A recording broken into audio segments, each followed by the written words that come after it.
Imágenes sonoras de diferentes regiones del mundo. Martes de entrevista. Enigma musical. Historia de la música en Costa Rica. 245. Un espacio donde las efemérides se convierten en sonidos musicales. Acompáñenos todos los martes, miércoles y jueves a las 2:45. Buenas tardes, estimadas y estimados radioescuchas. Les saluda Ekaterina Chatsky. Estamos en el programa 245, dedicado a las efemérides, músicos, artistas y acontecimientos de cada día. Hoy es el jueves 19 de octubre. Recuerden que todos los jueves iniciamos nuestro programa con el enigma musical, pues esta vez no será diferente, así que voy a pedir a Víctor a colocar nuestro enigma musical.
Y bien, ¿conoce usted el compositor de esta ópera? Bueno, nuestro teléfono, como siempre, 22 34 32 33, 22 34 32 33. Nuestro WhatsApp es 8303-5694, 8303-5694. Y mientras suena la música, me gustaría contarles una historia. Pues en el año 1582, nace el hijo de Iván el Terrible, Dmitri. Su paso por este mundo fue corto.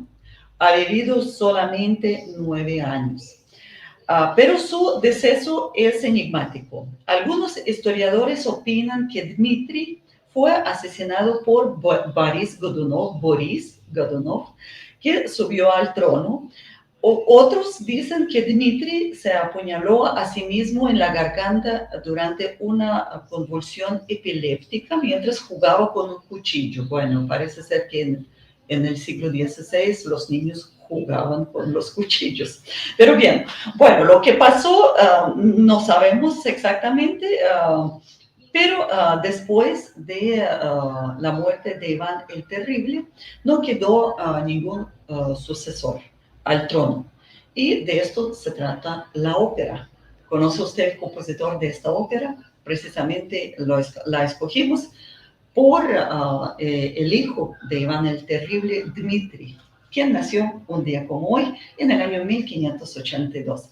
Pero mientras ustedes nos llaman al teléfono 22 34 32 33 o nos escriben al WhatsApp 83035694, me gustaría presentar nuestro invitado de hoy, investigador docente de la Facultad de la Música de la UNAM y creador sonoro, Jorge David García. Así que, Jorge David, bienvenido al programa. Hola, Caterina, muchas gracias. Un gusto estar aquí. Muchas gracias a usted y de una vez yo voy a contar a nuestros radioescuchas que usted está en Costa Rica. A pesar de que ya estamos hablando de la Facultad de Música de la UNAM, México, pero bien, está en Costa Rica y claro que sí, nosotros agradecemos muchísimo a Otto Castro y a la Escuela de Artes Musicales por contactar a usted, ¿verdad? Y poder invitarlo al programa. Así que, Jorge, precisamente usted está de visita y está impartiendo el taller titulado Paisajes Sonoros de la Voz Propia. ¿De qué se trata este taller? Claro que sí, Caterina, un gusto. Mira, yo estoy haciendo una serie de talleres en distintos lugares de América Latina y precisamente aquí en Costa Rica, Otto Castro me invitó a trabajar con su grupo de Paisaje Sonoro y estamos trabajando un taller donde se explora la voz propia desde las diferentes dimensiones que tiene a nivel afectivo, a nivel emocional, a nivel técnico, a nivel sonoro. En los talleres trabajamos a partir de preguntarnos qué hay en nuestra voz, de qué manera nuestra voz condensa nuestra historia, de qué manera nuestra voz condensa nuestra memoria, y a partir de este tipo de preguntas generamos exploraciones pensando en la voz como una forma de pensar el paisaje sonoro. Jorge, yo estaba viendo precisamente su taller ahí colocado en YouTube y usted como diferencia, hay voz acústica, ¿verdad? En sentido fonético y en sentido metafórico, que usted dice voz aural. Cuéntenos un poquito sobre esta división. Claro, más que pensarlo como una división, yo lo que propongo es pensar que nuestra voz tiene muchas dimensiones. O sea, por ejemplo, yo ahorita estoy hablando y por un lado mi voz tiene ciertas características acústicas, ¿no? Quizás alguien puede decir, tiene una voz fuerte o una voz suave, una voz aguda, una voz grave, tiene una voz gruesa, una voz delgada y todo eso tiene que ver con el sonido de la voz, con la acústica. Pero también alguien puede decir, mira, tiene una voz de mexicano, ¿no? Tiene una voz que me recuerda a cierta persona de mi pasado, tiene una voz que me parece que es muy entusiasta, tiene una voz que me parece dulce, tiene una voz que me parece cariñosa, tiene una voz que me parece agresiva. Y entonces empezamos a entrar en una serie de aspectos afectivos, donde lo aural, que lo aural se refiere a cómo escuchamos en términos culturales, adquiere mucha significación. Yo a quienes nos están viendo y escuchando les invito a pensar en todo lo que podemos saber de una persona o pensar de una persona a partir de escuchar su voz, cómo nos relacionamos emocionalmente con una persona a través de su voz y cómo incluso escuchar la voz de personas que ya no están con nosotras y nosotros nos puede remitir a una memoria muy profunda sobre la relación que yo tenía con esa persona. Sí, es interesante porque, bueno, nosotros somos equipo radiofónico y de hecho hasta hace poco transmitimos todo, ¿verdad? Comunicamos todo por medio de la voz. Eso es cierto. Ahora bien, Pero ¿cómo usted aplica ese conocimiento a la dinámica de taller? Porque veo que tenía o tiene todavía dos secciones, ¿verdad? O el taller se compuso de dos secciones, ¿cierto? Sí, mira, los talleres al inicio, cuando recién empecé a hacerlos, eran una manera de yo poder generar grabaciones de voz para yo crear piezas. Yo soy compositor y me interesa hacer obras usando la voz humana. Entonces yo empecé a hacer talleres donde generaba dinámicas de grabación para yo poder tener audios para mis obras, ¿no? Pero conforme fui haciendo algunos talleres, algunos ejercicios, me di cuenta de que eso era solamente un nivel de lo que estaba pasando y que había muchas cosas que pasaban en el taller mismo cuando las personas exponían su voz a la grabadora y cuando las personas empezaban a interactuar a través de compartir su voz con un grupo. Entonces me fui dando cuenta de que había ya un acto artístico muy potente en el hecho mismo de juntarnos a grabar voces y hablar de cómo la voz se relaciona con nuestros afectos, con nuestras historias. Y en ese sentido los talleres no es que tengan dos partes estrictamente, pero sí hay una importancia muy fuerte que se le da en los talleres. Por un lado, a emitir la voz y a que hayan espacios para emitir y grabar la voz, y por otro lado, para que hayan espacios para escuchar la voz, incluso para escuchar la voz propia. Una técnica que yo uso en los talleres que hago es poner la grabadora con audífonos de manera que nos podamos estar escuchando mientras grabamos, y eso genera una escucha de la propia persona que se vuelve muy reveladora, ¿no? Y nos ayuda a darnos cuenta de muchos aspectos de nuestra voz de los que no siempre somos conscientes.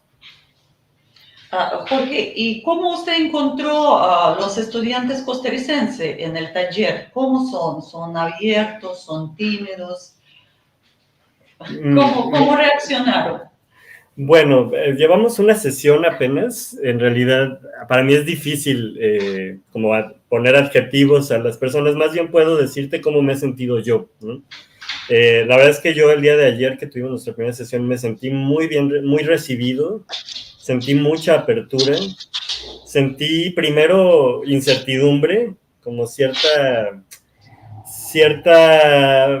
no desconfianza, porque no era desconfianza, pero cierta, pues sí, incertidumbre hacia lo que iba a pasar, pero conforme fuimos platicando, conforme fuimos vocalizando nuestras emociones, el grupo fue sumamente receptivo y la verdad es que el día de ayer terminamos con una improvisación vocal colectiva muy cargada de emociones, muy desinhibida, y eso me ha pasado en todos los talleres. He sentido mucha apertura y me he dado cuenta de que hacen falta espacios para poder proyectar nuestra voz de manera libre, ¿no?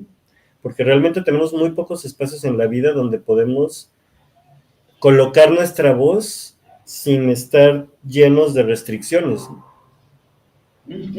Ahora bien, entiendo que una de las propuestas, o sea, o metas del taller es componer una obra colectivamente. ¿Cómo es? O sea, todavía falta una sección más. ¿Cómo van a hacer? ¿O cómo se hace esto? Claro, aquí, a ver, los talleres que yo realizo y las piezas que estoy generando a partir de esto tienen digamos, están basados en una idea utópica, ¿no? La idea utópica es pensar que podemos generar un universo, por lo menos en el espacio efímero del arte, un universo donde quepan todas las voces, un universo donde todas las voces tengan lugar y puedan ser escuchadas. Eso es muy difícil porque en el mundo cotidiano al que estamos acostumbrados siempre hay voces que pesan más que otras, siempre hay voces que enmascaran otras voces, siempre hay voces que no encuentran un espacio para enunciarse por pena, vergüenza, temor, y entonces a mí me parece que el arte puede ser un espacio para darle la vuelta a esa situación y decir, aquí, en este espacio seguro, en este espacio de confianza, todas las voces son importantes y todas las voces pueden tener un lugar de enunciación. A partir de esa premisa generamos ejercicios en los talleres de vocalización colectiva, generamos improvisaciones, generamos también exploraciones individuales que las demás personas escuchan con mucha atención y mucho respeto, y poco a poco se va entretejiendo una obra colectiva. El miércoles 1 de noviembre, aprovecho para hacer la invitación. A las 9:30 de la mañana habrá un concierto abierto al público donde pueden ir a escuchar el resultado del trabajo que está haciendo en el taller. Y lo que van a escuchar probablemente sea un trabajo muy generoso donde las personas, por un lado, colocan su voz y por otro lado, escuchan las voces de las otras personas para tratar de que todas tengan un lugar. Algo que es importante decir, Caterina, es que las personas que asisten a estos talleres no necesariamente son cantantes, no necesariamente son personas que se dedican profesionalmente a proyectar la voz con cierta técnica. Somos personas que usamos nuestra voz cotidianamente y que desde esa cotidianidad empezamos a explorar cuál es la dimensión afectiva de la voz y cuál es la dimensión histórica y la dimensión memorial que tenemos en la voz. Jorge, una cosa, antes de seguir adelante, porque quiero preguntar sobre espectro vocal y archivo de voces espectrales, pero quiero, para que Víctor ponga aquí en el programa, el concierto es el 1 de noviembre a la 1 de la tarde, ¿verdad? En la Escuela de Artes Musicales. No es a la 1, me parece que es a las 9:30 de la mañana. 9:30 de mañana. 9:30 de la mañana, sí, próximamente estará saliendo un cartelito donde vendrá especificado, pero es en el Salón 324 del edificio nuevo de la Escuela de Música.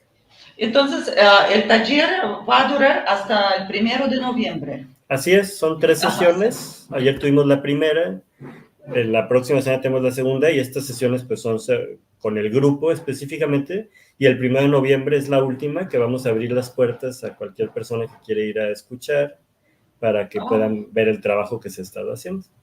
Bueno, es interesante, así que invitamos a nuestros radioescuchas 1 de noviembre a las 9:30 en el aula 324 de la Escuela de Artes Musicales en la Universidad de Costa Rica. Ahora bien, ahí precisamente en el taller usted propone estos dos conceptos. Bueno, un concepto y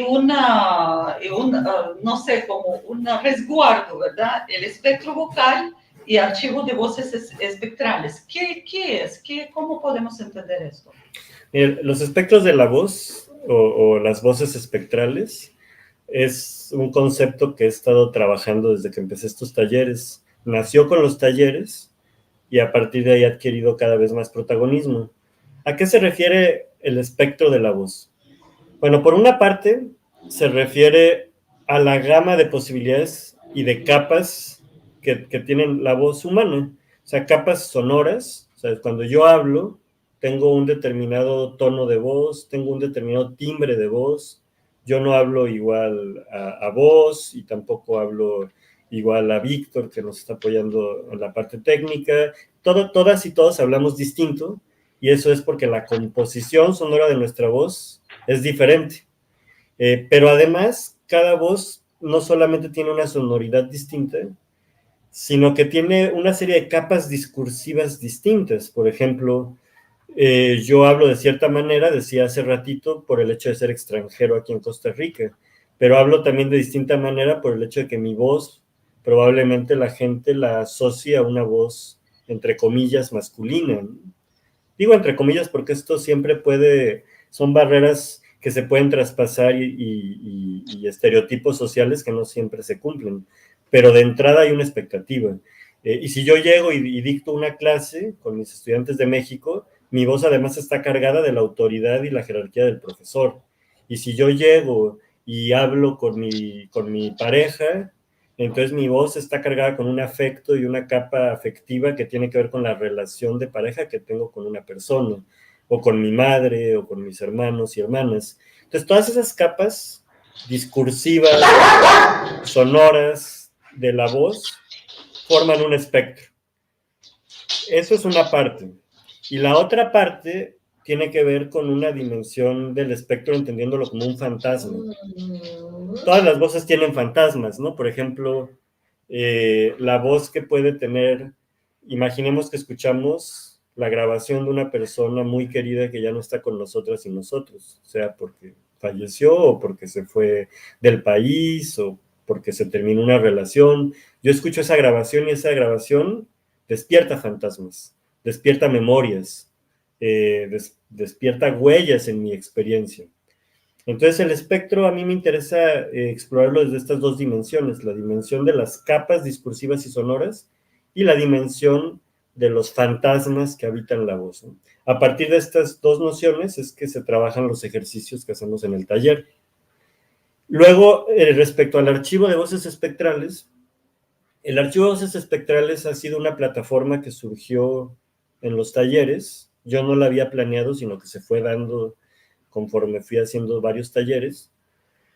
Y aparentemente es un repositorio, ustedes pueden buscarlo en la página de archive.org, se lo voy a pegar aquí en el chat para pedirles si lo pueden compartir con nuestros video escuchas. En ese archivo que acabo de compartir, hay grabaciones, hay cientos de grabaciones que han surgido en los talleres, y estas grabaciones activan procesos de escucha en los talleres que se siguen haciendo. Por ejemplo, con las chicas, chicos y chiques de la UCR, hemos escuchado algunas de las voces que vienen de otros talleres y a partir de ahí se activan procesos.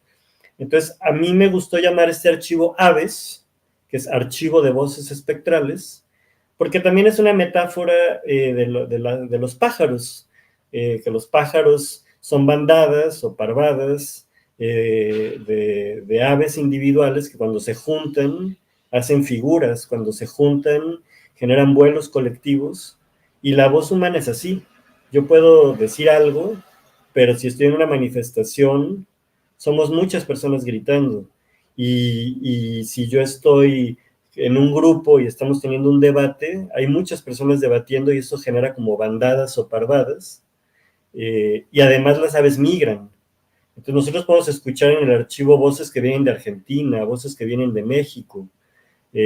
Próximamente en Chile, que es mi próximo destino, se escucharán voces que vienen de Costa Rica.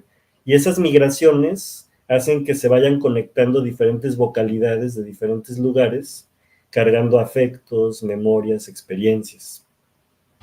Jorge, yo quería Sí. preguntar que usted dice que está viajando por toda América Latina, trabajando en sus talleres, pero ¿ha visto cómo los participantes de sus talleres utilizan lo aprendido en sus conferencias, en sus talleres? Mire, yo creo que aquí este tipo de experiencias sensibles, porque son experiencias donde uno coloca el sentir, la historia propia, no necesariamente se pueden traducir a un conocimiento concreto, a algo que aprendemos y que se puede aplicar. Y eso yo lo discutí con un grupo de chicas en la Universidad de Rosario, en Santa Fe, Argentina, que era un grupo de chicas cantantes, ¿no? Y cuando terminó el taller surgió esta pregunta: ¿cómo vamos a aplicar lo que aprendimos aquí en nuestra práctica cotidiana de canto? Y lo discutimos, y yo un poco a la conclusión que llegamos fue a que estos talleres no son talleres de técnica, no son talleres de historia, no son talleres donde se maneje información concreta o datos concretos que sirvan para hacer algo. Estos talleres son experiencias de vida, son experiencias que mueven afectos, son experiencias que nos permiten liberar la voz y proyectarla hacia lugares distintos a los que estamos acostumbradas y acostumbrados. Y esas experiencias no son cuantificables ni tampoco son aplicables de una manera instrumental. Hay conocimientos que son pensados para ser aplicados instrumentalmente y son muy importantes porque nos sirven para poder operar un instrumento musical o para poder generar una receta médica o manejar un automóvil. Pero hay otro tipo de experiencias que nos sirven para conocernos mejor a nosotras mismas y a nosotros mismos y para abrir espacios de escucha y comunicación que no tienen una aplicación instrumental. Y a este tipo de experiencias es a las que está llamado a explorar el archivo de voces espectrales. No nos interesa generar técnica, no nos interesa generar conocimientos, digamos, concretos. Nos interesa generar experiencias significativas que nos ayuden a sentir, ¿no? Que parece algo muy, muy básico, pero a veces en las instituciones de formación se nos olvida el sentir y se nos olvida el afecto como una dimensión fundamental de la experiencia humana. Sí, sí, sí, es como para liberar su espíritu creativo, podemos decir, ¿verdad? O agregar a sus creaciones un elemento más, ¿verdad? O sea, liberarse. Para reconocer que nuestra voz está ahí, es parte de nosotras y que reconocer que tengo una voz amplia me permite tener una relación conmigo misma y conmigo mismo, pues digamos que más comunicativa, ¿no? Con más confianza, eh, con mayor amplitud de proyección. Jorge, muchísimas gracias por estas palabras. Imagino a varias personas o muchas personas podrían llegar, ¿verdad? O podrían orientar por algún camino, ¿verdad? Pero yo quería preguntar, usted también forma parte del colectivo de experimentación audiovisual Epifonías, ¿no? Epifonías. Sí. Y trío de musical Chango Dada. ¿Nos puede contar sobre su experiencia como creador, como músico en estos colectivos? Claro que sí. Mi trabajo creativo siempre, desde hace mucho tiempo, está atravesado por participar en colectivos. Y en colectivos que no necesariamente están buscando, digamos, reproducir un repertorio musical específico, sino más bien crear y activar procesos. Chango Dada es un trío que tengo con dos amigos muy queridos, Diego Tinajero y Andrea Sorrenti, donde hacemos experimentación sonora. Diego es tecladista y trabaja con sintetizadores, y Andrea Sorrenti es percusionista y también trabaja con sintetizadores.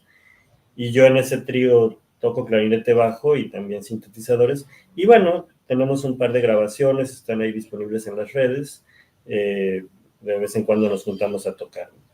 Y en el caso de Epifonías, es un dúo que tengo con mi compañero de trabajo y de vida, Arsan, que es un hombre artístico, y trabajamos un tipo de experimentación audiovisual que también se coloca y se enuncia a sí misma como una experimentación queer. Queer en el sentido, por un lado, de autoadscribirse como parte de la comunidad LGBTQ+, pero también en el sentido de cuestionar las normas del arte, o sea, ¿por qué el arte tiene que ser creado bajo ciertas normas? ¿Y qué pasa si empezamos a abrir el territorio de lo normativo para explorar otras formas de arte? Con Epifonías hemos hecho varias intervenciones, es un colectivo interdisciplinario donde metemos muchos aspectos relacionados justamente con archivos, que es la especialidad de Arsen. Trabajamos música experimental, video, colaboramos también con distintos colectivos y colectivas de distintas disciplinas, hacemos talleres, hemos hecho un par de discos, tocamos en vivo y también hacemos intervenciones a distancia. Y bueno, nosotros radicamos en ambos colectivos, tanto Epifonías como Chango Dada radican en la Ciudad de México, pero también tienen mucha vida en las redes. Muy bien, vamos a buscar pues Chango Dada y también Epifonías. Ahora bien, Jorge, que vamos a terminar nuestra entrevista y por varias razones. Usted tiene que salir ahora a trabajar con estudiantes de Turrialba, todavía le falta 3, 4 horas de viaje, ¿verdad? Pero yo quería preguntar acerca de su pieza que vamos a escuchar. Vamos a escuchar solo el inicio. De pieza, en principio era vox, o sea, en principio era voz, ¿verdad? Imagino así siempre. ¿Nos puede introducir qué vamos a presenciar, qué vamos a escuchar? Claro que sí. Esta pieza es una colaboración con una cantante experimental y amiga muy querida, performer, llamada Sarmen Almond. Ella es una cómplice importante en estas exploraciones de las voces espectrales. Y bueno, esta es una obra que yo trabajé con ella muy de cerca. No se generó propiamente en talleres, pero sí estuvimos, digamos, tallereando el trabajo entre ella y yo. Y es una obra que busca explorar los límites entre el lenguaje y la voz, digamos, la voz más allá del lenguaje. Entonces es una obra donde se están articulando palabras que nunca terminan de entenderse del todo y que se pierden en una especie de balbuceo, en una especie de liminalidad que también tiene que ver con los umbrales de la voz en este caso. Exactamente, sí. Sí, Jorge, y bueno, aquí en las redes vamos a ver precisamente el video audiovisual.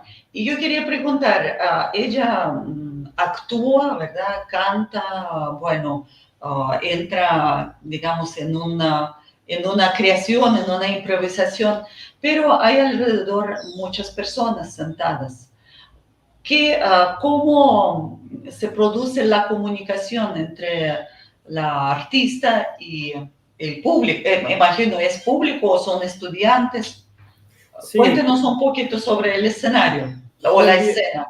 Claro, el video muestra una presentación en vivo dentro de un ciclo de conciertos que organizamos en la Facultad de Música, en la UNAM. El ciclo se llama Resonancias, y algo que buscamos en los conciertos de Resonancias es romper la barrera entre el escenario y el público. Normalmente en estos conciertos hay un espacio para dialogar con las personas, nos interesa generar experiencias de escucha. Y bueno, en este caso Sarmen decidió que quería cantar caminando entre las personas. Ella tiene un micrófono inalámbrico que le permite estarse moviendo entre las personas. Hay 8 bocinas alrededor de las personas porque la obra es inmersiva. Entonces, alrededor hay 8 bocinas y las personas están escuchando voces que están separadas en el espacio, distribuidas en el espacio, y a Sarmen que está literalmente atravesando el espacio de las personas. Y bueno, esa fue una decisión creativa que ella tomó como performer que es. Le interesaba acercarse a las personas y casi que susurrar a su oído esta voz que ella está emanando de su ser. Estos conciertos ocurren cotidianamente y siempre buscamos formatos que de una manera o de otra rompan la barrera entre el espectador y el artista. El público que estuvo en su presentación, ¿pudo comunicarse solamente en el momento de la interpretación o después se produjo otro diálogo con otras voces? Sí, bueno, en ese concierto hubieron otras personas que se presentaron y al final se abre un conversatorio siempre, donde se abre un diálogo. Las personas que están de público, muchos son estudiantes de la facultad, pero también son conciertos que están abiertos, ¿no? A que vaya un público diverso. Y sí, siempre se abre un espacio de diálogo y también normalmente las personas a las que invitamos a estos conciertos son muy accesibles y siempre están abiertas a compartir las redes con las personas. De estos conciertos han surgido colaboraciones muy, muy importantes, pues que son justo uno de los timbres de orgullo que tenemos en estos conciertos de resonancias, que son conciertos que articulan a personas. Bueno, muchas gracias, Jorge. Vamos a esperar precisamente este concierto 1 de noviembre a las 9:30 de la mañana en la Escuela de Artes Musicales, el aula 324, Víctor. Ajá, muchas gracias. Y tal vez últimas palabras como para terminar nuestra entrevista y nosotros seguiremos ya con Enigma Musical y el resto, el material restante. Claro, bueno, pues las últimas palabras que diría es, primero que nada, gracias. Les agradezco mucho este espacio. Para mí es muy importante estar en Costa Rica, estar en la UCR.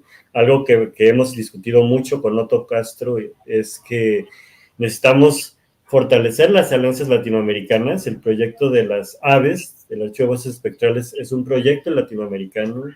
Y cuando hablamos de Latinoamérica, también tenemos que pensar en Centroamérica, porque muchas veces en México hablamos de Latinoamérica y pensamos en México, Brasil, Argentina, a veces Chile, a veces Colombia, y se nos olvida que Latinoamérica es un espacio muy amplio, donde existe Centroamérica y Costa Rica es un referente muy importante para México, pero particularmente para el posgrado en el que yo trabajo. Personas como Otto Castro y como Susan Campos han tenido mucha presencia en nuestro espacio y en ese sentido para mí estar aquí en Costa Rica no solamente estoy a nivel personal, sino que al igual que Edgardo, que estuvo la semana pasada, me parece que tenemos también una especie de representatividad institucional para decir que a la UNAM le da muchísimo gusto colaborar con la UCR. Esas serían mis palabras, y pues invitar a todo el mundo a que se dé un espacio en la vida para explorar su voz. La voz es algo muy importante, y es muy importante lo que cada quien tenga que decir con esta gran herramienta que nos da la vida, que es la voz. Muchísimas gracias, Jorge, por estar con nosotros, por su tiempo, y para nosotros también es un honor recibir a los músicos de México, las músicas de México y, lógicamente, de la UNAM. Muchísimas gracias. Gracias, Ekaterina. Y nos vemos pronto. Gracias. Hasta luego. Y nosotros vamos a seguir, pues, con nuestro enigma musical. Tal vez, Víctor, lo voy a pedir nuevamente a poner y entramos ya en otra materia. Víctor.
tanta re, ne, re, con,